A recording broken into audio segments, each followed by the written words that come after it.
Namasri Itirajaya Vivekananda Suraye Sachit Sogassa Rupaya Swamine Thapaharine Sri Gurubhyo Namaha.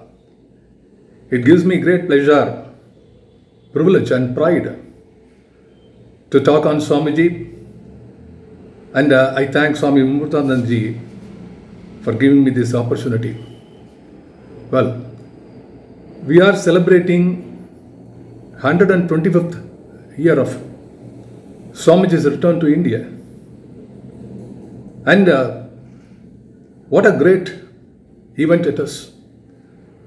He left. The entire idea of going to the West came into Swamiji's mind from the deep south end of India. And it is therefore quite befitting that he entered India back from the southern end, Pamban. And from there, he was traveling to Chennai. And there, of course, Pamban, he was received by the Maharaja, Ramnath. And he was there in Ramanathapuram, Paramakudi, then Manamadurai, then Madurai, and then at Kumbakonam. And Kumbakonam, he stayed for 3 days and he gave a public address. And that is what we are going to talk about today. And what is the importance of that? Why we should remember this? In a single sentence, if I have to say the answer for this, it is important because it is relevant today, even today. Not only that, it is more relevant today than those times. Because friends, it is relevant because the word religion is not a favorable word in our country today. Having been declared as a secular country, we don't talk about religion. But Swamiji gave a beautiful explanation of what is Hindu religion. And he threw upon the doors of the understanding of our religion in its true sense. And he established that Hindu religion is more secular than the very definition of secularism. It is by nature as a religion of accepting anything and everything of a religion in nature throughout the world. Let me tell you, all of us remember when Swamiji said Sisters and Brothers of America in the Parliament of Religions. There was a thunderous applause for that. 7,000 people clapped.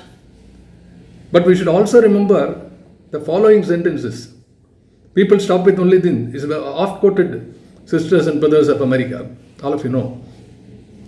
But most importantly, he followed it by telling one thing. He said, I thank you in the name of the most ancient order of monks in the world. The ancient monks of the world, he referred rishis of India. And more importantly, another sentence follows. I thank you in the name of the mother of religions. I thank you in the name of the mother of religions. So, Hinduism was the beginning, at the beginning of everything.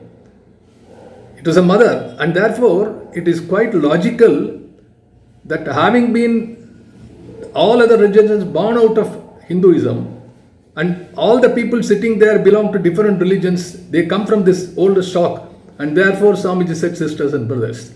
Now you see the logic. That is why Swamiji said sisters and brothers.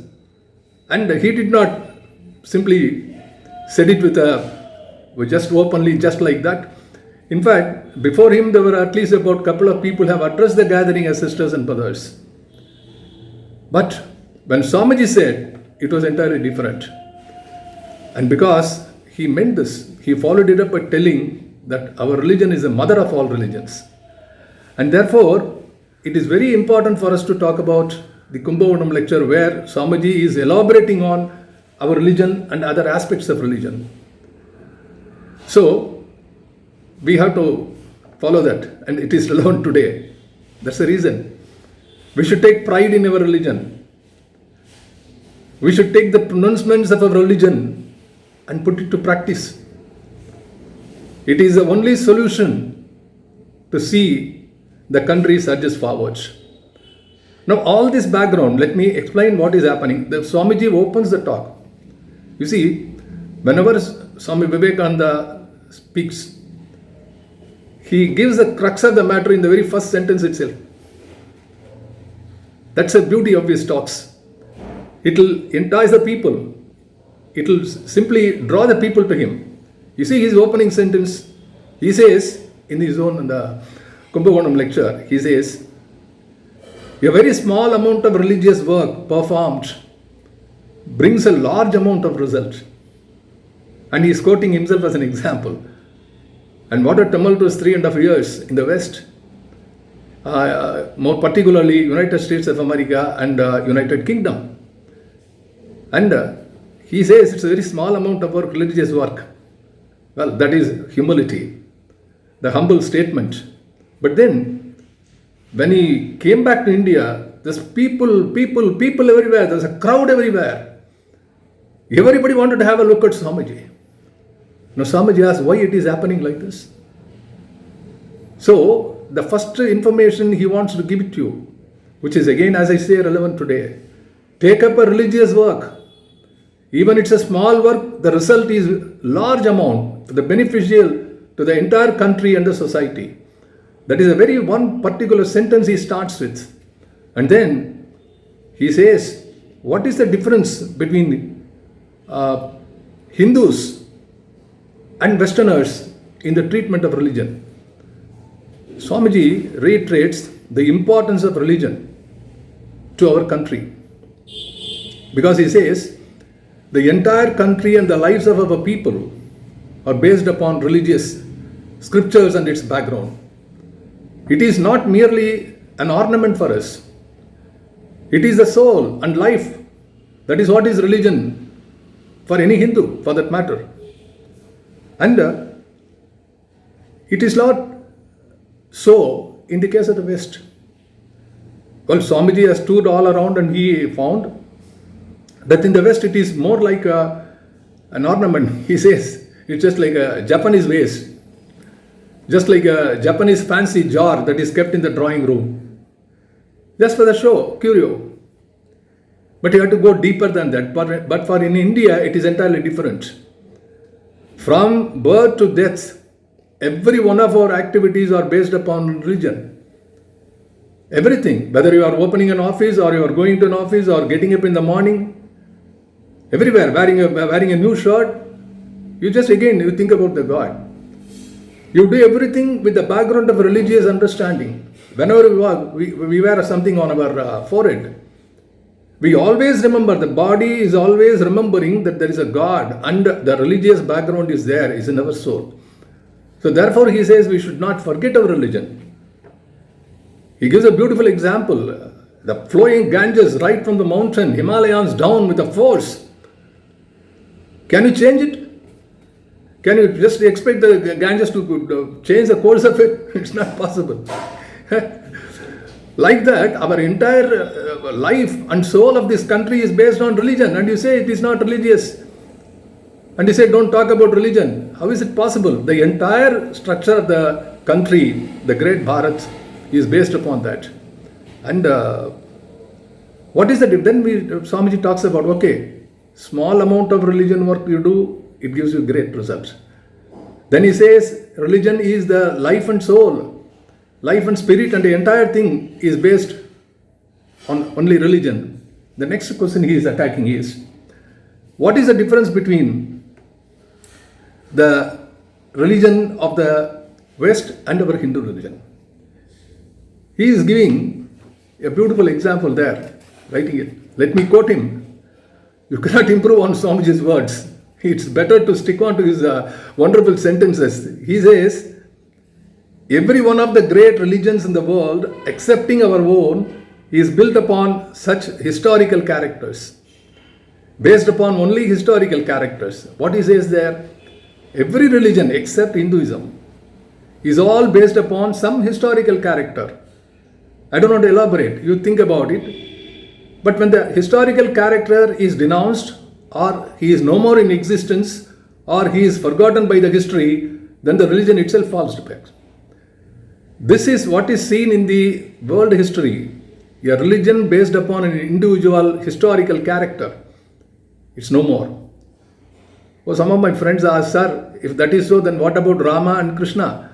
Are they not historical characters in our Hinduism? Yes, so many avatars are coming and going in Hinduism, no doubt. But Hinduism by itself is not founded by them. Hinduism is founded by the great Vedas and Upanishads, by the rishis who pronounced the greatest idea how to lead and live your life in the world. And who are these rishis? The wise men. These are the ancient monks Swamiji referred in Chicago address. They belong to us. We don't know their name. We don't know their sect.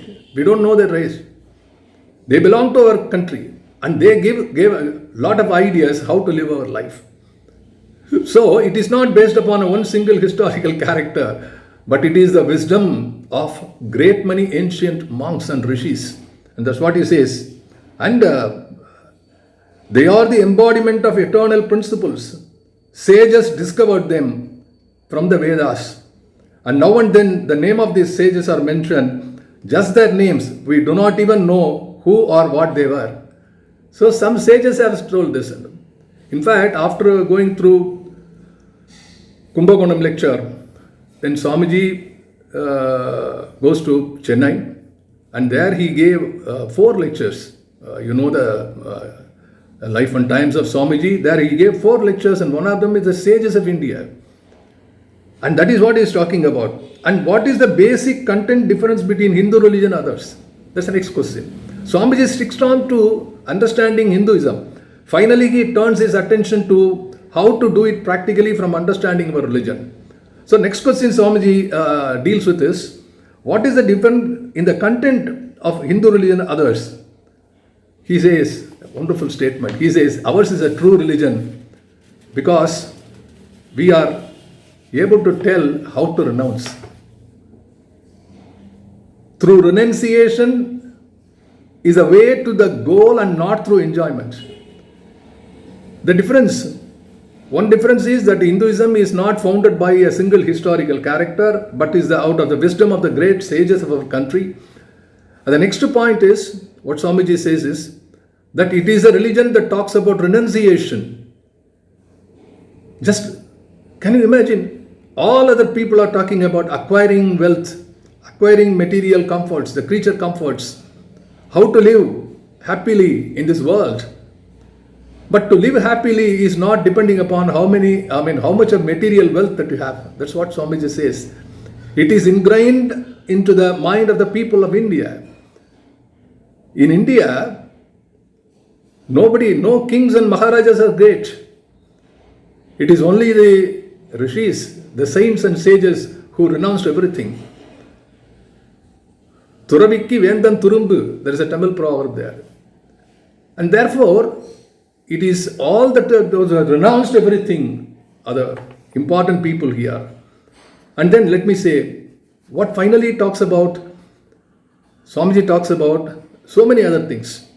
But one final thing is about what you take out from this religious and try to present it to the present world. That is where he talks about Vedanta. The mission of the Vedanta is the title of the talk of Kumbakonam, for which he brings about a lot of background material for the religion. If you do not appreciate our religion, how can you appreciate the Vedanta, which is a philosophy out of this great religion? And Vedanta is talking about unification, the oneness of the entire thing, which is also the scientific statement of the modern world. And Swamiji says, if you have to live a life of peace without hatred and bloodshed, you have to think about the oneness of not only the human beings, but all the abiotic and biotic things of the earth. You see, when the air comes, when the wind blows, we say Vayu Bhagavan. When the sunlight comes, it's Surya Bhagavan. So whether it is biotic, the leaves, the trees, the animals, anything that is abiotic or biotic surroundings, all that we have in the ecosystem, everything is godly for us. Everything is something that is very, very properly understood only in Hinduism, that what it says. So the understanding of this oneness Swamiji quotes again from Upanishads, from great scriptures of our Vedas. He says, Ekam Satvipra Bahudha Vatanti. It is only one. It is only so many things. Bahuda Vadanti. It is being talked about as different things.